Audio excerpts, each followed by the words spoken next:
Hmong and Somali are all included here. So if you need that for your classroom, that's where that is. Wish I would have seen that earlier. So that's in that very first link. And I think there might be a couple more available now, so if you need something that's not there, shoot me an email and I can see. I know they were going to put some different translations out too, so if you need something else that's not there, I can see what's out there. So that is all under the information for section. Okay? Then, I go back. I was like, no. Right here. I got that. The getting ready for TPA materials section, you'll see it's got 18 different things in it. And really, these are all things put out by the folks at TPA. Like I said, open this first. It tells you how to go through these and what order to look at. This table of changes one says what's changed since last year. So if you're going through your methods last year and you did a sample one and now you're seeing some things like what happened here, this is where the changes are. The Making Good Choices was just put out in September and they changed that, but it's got some very good ideas for how to choose what you want to videotape, what you want to include in your lessons and so on. And there's a separate one for special ed. And then lots of helpful things for you on helpful tips for videotaping, some specific video guidelines. The Samsung recorder instructions, that's the little one I'm using here today, and the flip camera instructions. There's directions on how to do video editing, so when you do the clips, I've got directions in there, a little bit for Movie Maker, and then also for iMovie. Either one of those will work, whichever you're most comfortable with. We do two. This one is specific to how do you edit the video with iMovie. Once you clip your video, so after you've already chosen your up to 15 minutes or so, clip it first, then you compress it. And that you do with Handbrake. And so that's got actual, you download the software, it's got screenshots, tells you right where to click all the way through. And now that we've got all the where to clicks, I have had very few questions from people on this. It seems to be working better. You can also compress with iMovie. So if you are using iMovie, what you do with that one is, once again, you've got your clips. You're going to go under Share to QuickTime, and the first thing it'll ask you is, do you want to compress it? You say, yes, please, and it will shrink it right up for you. So either one will work. So if you do the Movie Maker, you'd use the Handbrake. Also, you do two. Okay. Yep. Yep. Yeah, because they don't have something built in the Movie Maker that will compress it. Okay. And the interesting piece, live text doesn't require you to compress it, but Pearson does. It won't accept the file if you haven't compressed it. So you want them to accept it. So tells you kind of what you need to do there. We've got the lesson plan template, and this one has the prompts in it. So do not use that one, the one with notes. Don't use that for your TPA, but you might want to use it in like, where am I supposed to put what? The prompts will help you kind of figure that out. We'll look at a little bit of those. How to get the lesson plan template is in live text as well. Tells you how to create your TPA live text. We're going to do that together today. How to create the sections, we'll do that together too. But if people are looking at this later, we'll tell you how to do all of that. So all the helpful kinds of stuff are all under this getting ready for TPA materials. Then there's quite a bit on academic language in here. So again, lots of things that TPA puts out that we can share with you, and there's some subject specific. So for our social studies 3, there's some there specific for you. Some examples of academic language. English Language Arts has some, so a couple of you that have that. Math has one. So a couple different things that you can do. And some hints on, as you're getting ready to write, about the academic language part. So a bunch of resources there on what you can use. And then there is actually a TESOL one here too related, so you might like that one. Way at the very bottom, there's a link for how to deal with academic language with TESOL that they just gave to us this last spring. Then we get to the how to support or submit, excuse me, so I'll run through that part, but this actually has screenshots again on what do you do submit. So when you're getting ready to submit, I would open that one up, have it there, again, and take you through click by click, this is what you need to do.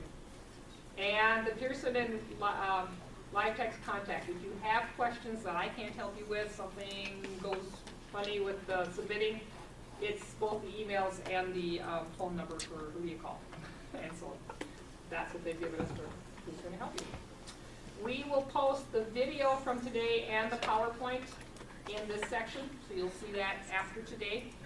So if you want to go back and you're like, oh, she told me how to do something, but I don't remember what it is, it'll be there for you. And then later on, graduation portfolio review is there. How do you get licensed? Where do you go to search for a job? All those sorts of things. The things from the seminar day tomorrow, all that has a place. So But it's not. kind of the main ideas. Okay? So if you haven't browsed through there, I would encourage you to do so. Lots of good stuff posted. Yeah. Questions about any of this?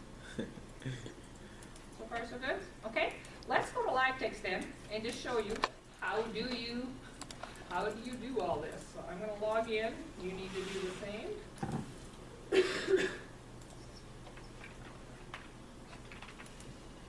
When you log in, you should see something that looks like one of these. Okay, so the first section I have up here would be for early childhood people in the 2+2 program. And so you'll have an assignment.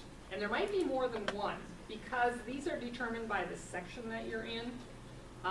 And some sections have more than one content area. For example, Comm Arts and History and Math are all in the same section of student teaching. So you'll see more than one assignment. You don't need to do any more than your one.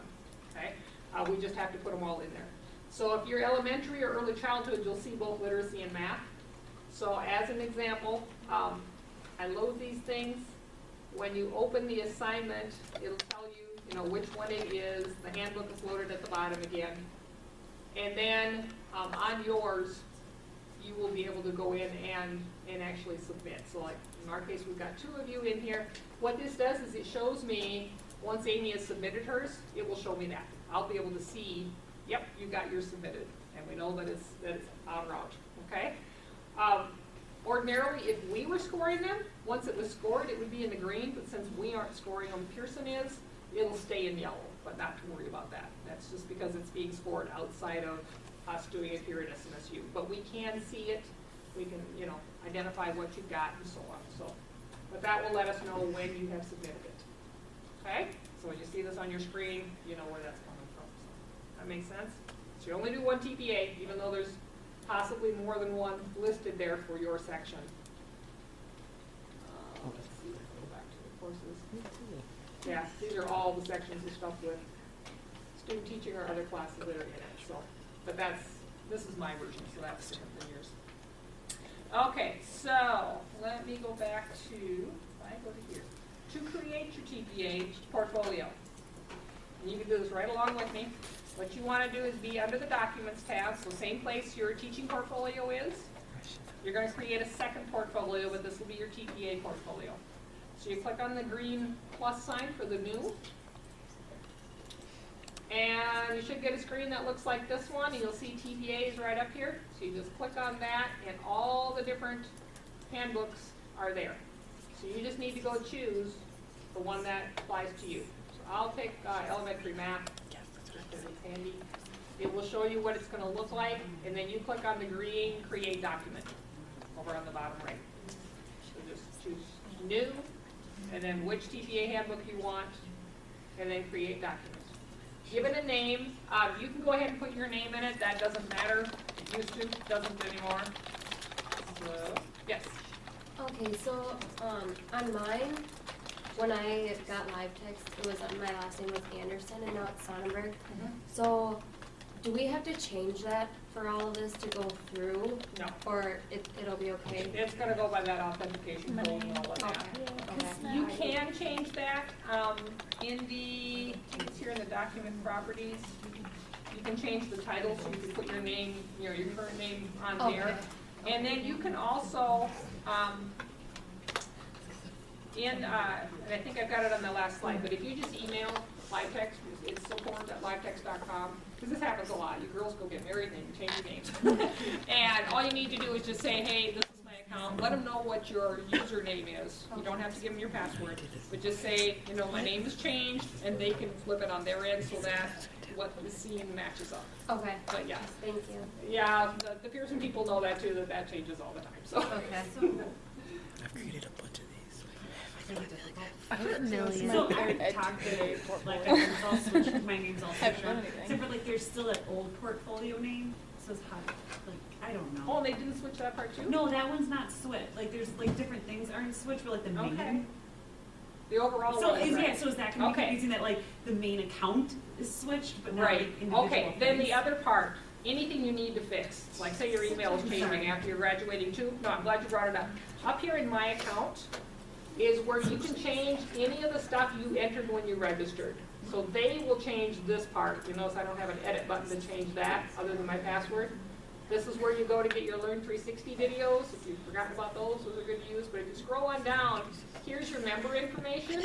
And so here's where you can edit this to change like your email address or school or all the rest of that. So notice here my contact information, my name. I'm guessing that's what they didn't change for you, is that piece. Change it. The contact information. So then you can click on the edit and do it. When I They click did. contact information to edit, it doesn't let me edit my name, only my address. Really? Okay. So then I would say that's gonna have to be a fix on their end. And if they didn't get it all the first time, I would email them back and say, hey, you know, this part's changed, but not the rest, so. Yeah. I'm under the My Account. Okay. So, I'm gonna go back and let's see, we'll find my handbook I created because I've got a cajillion things in here.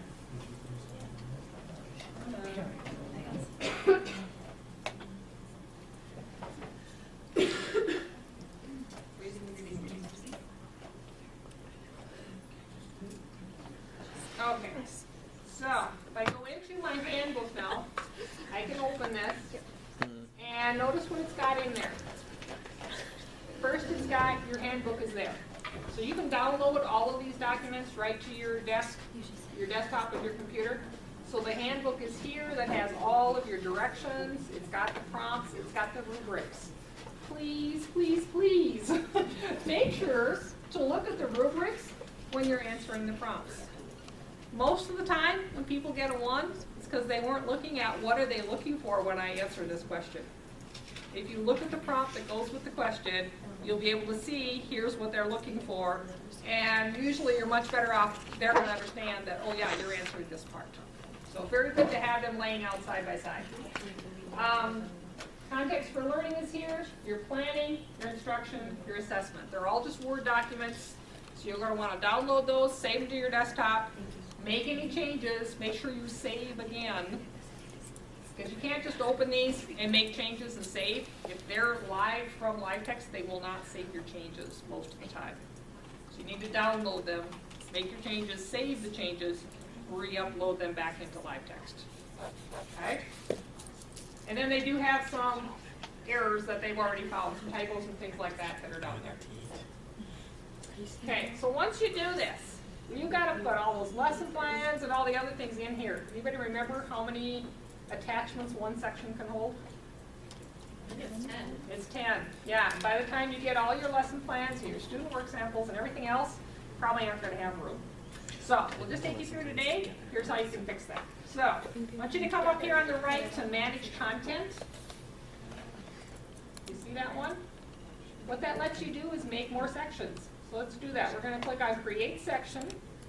Text and image is what we want. Then just call it Task 1. And click OK. And it'll put it in there. Let's go ahead and do the same thing for Task 2 and Theory. So Create Section, Text and image, Task 2. And Create Section, Text and image, Task 3.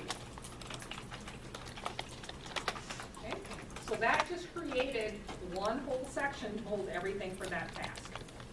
Now, what you can do too is you might want to move these up above. So I'm going to click on the errata one and click on the section order and just say, I want that one to go down to the bottom. You just keep clicking on the little arrows to move it there, and then you're good. And it's saved. Can I put troubleshooting down there? And close. And then when you go back, right under your templates should be your 3 sections for your task. And now you've got plenty of room to store anything you want to. Okay? And just as a refresher, how do you put things into those sections? What do you need to do? Edit. Yeah, you're going to click on your edit, and you can type into it, but that's really not what you want to do. You're going to want to go to the file attachments. Okay, click on that edit down at the bottom, upload your files, and then you'll have them. Click on the save and finish, and when you do that, see, I'm going to go grab a quick file just so I can show you real quick.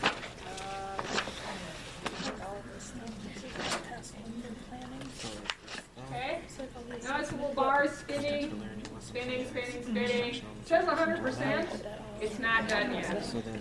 I always think 100% is finished, in this case it's not. You have to wait till it says completed.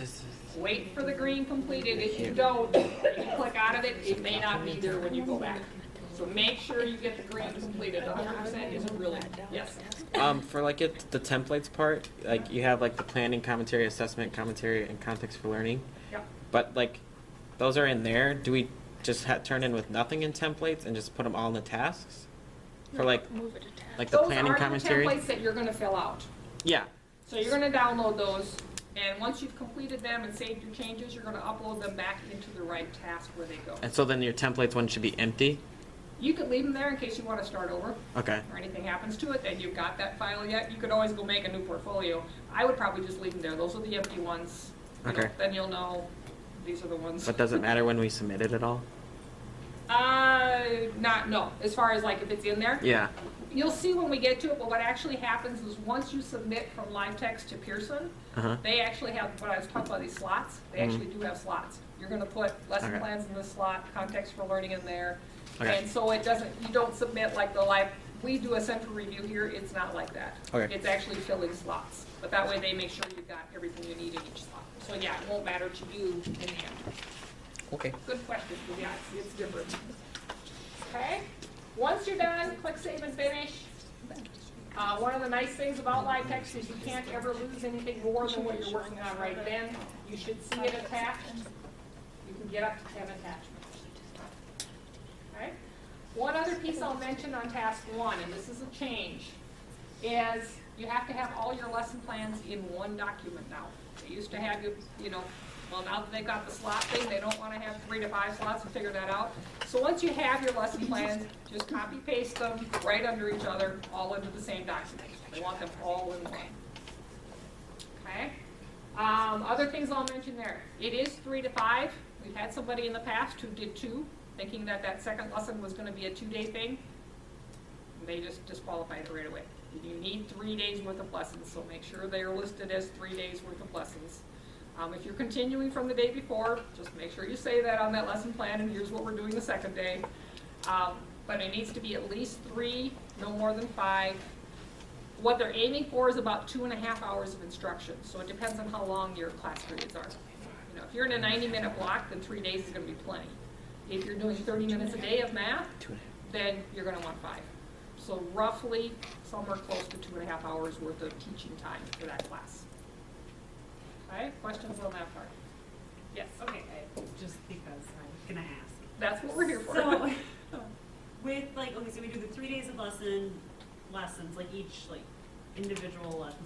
Do we have to do then for each one, we still do the instructions, this part of it for each? Right. Oh, no. Or is that just for one? Yeah, what she's talking about is her commentary. You're going to complete the commentary for each one of those on the whole learning event or that mini unit. So we're going to it's take on the whole all of it all experience together. and put it into that. Right. When you're Gotcha. answering the prompts, you're talking about the whole 3 to 5 days, not just I just one wanted of them. to Yeah, not no, give good myself question. more work if I didn't have Right, to. you don't want to submit any more of these than you have to, so. So if our 3 to 5 day section that we're submitting for TPA is part of a larger unit, are we allowed to reference things that Yes. happened previously in the unit, even if it's not in our 3 to 5 days? Yes, good Okay. question. And they actually ask you a little bit about that in the commentary. Okay. Because a lot of times that is the case. You're not going to be done with your whole unit in that piece. And especially for secondary, your units tend to be longer. So you can say, this was the beginning of a 2-week unit, or it's at the end, or the middle, or whatever. You just kind of give them that context in your commentary for where does this fit in that whole big picture. Okay. So, But regardless, those 3 days need to be consecutive days, right? Yes. It can't be jumping around. yeah, consecutive days of teaching that class. Okay. Okay, which I say, because some schools have that AB day thing going on, or, Right. or snow days, or a field trip, or whatever, but 3 consecutive days of lessons teaching that class.